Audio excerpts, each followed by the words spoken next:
La raison d'une prière non exaucée. Combien de fois j'ai entendu « Oh, tout ça, c'est des bêtises. J'ai bien prié, mais je n'ai jamais obtenu la réponse. À quoi bon me sert de continuer ?»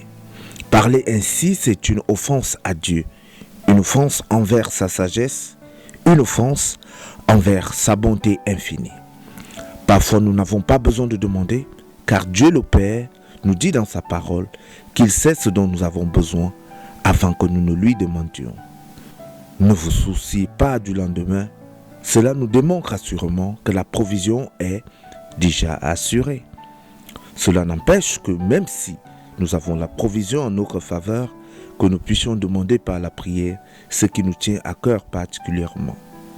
Matthieu 7, verset 7 nous dit de demander et l'on nous donnera, de toquer et l'on nous ouvrira la porte.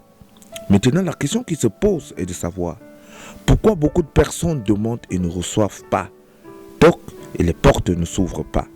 Réponse, parce que beaucoup demandent mal. Certainement, beaucoup toquent très mal. Demander mal, c'est-à-dire au moment où vous formulez la requête à Dieu, c'est des sentiments de peur, de doute, d'inquiétude qui dominent une véritable absence de la foi. Ces sentiments suscités vont créer en vous des peurs, des mauvaises pensées, qui par l'effet magnétique de la puissance vont produire sur votre chemin des obstacles. Je pense donc je suis, affirmait un auteur en philosophie. Vos pensées vous détermineront. Ta pensée déterminera ta conduite. Vos pensées vous détermineront et détermineront votre vie. Elles feront réaliser dans votre vie ce que vous ne voulez pas voir, à cause du fait que vous aurez laissé prospérer des microbes dans votre esprit. Jésus nous a enseigné que tout ce que nous allons demander avec foi, sans l'ombre d'aucun doute, d'aucune peur, d'aucune inquiétude, sans l'ombre d'une pensée négative, avec un cœur pur, nous l'obtiendrons.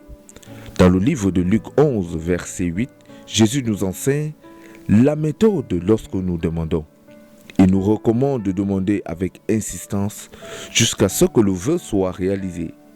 Donc, pas de place pour le découragement si vous voulez voir vos vœux exaucés. Je suis le révérend Aloïs Ateba. Abonnez-vous à la chaîne et activez la cloche de notification pour recevoir de temps en temps des petits conseils. Que Dieu vous bénisse dans le nom puissant de Jésus-Christ. Amen.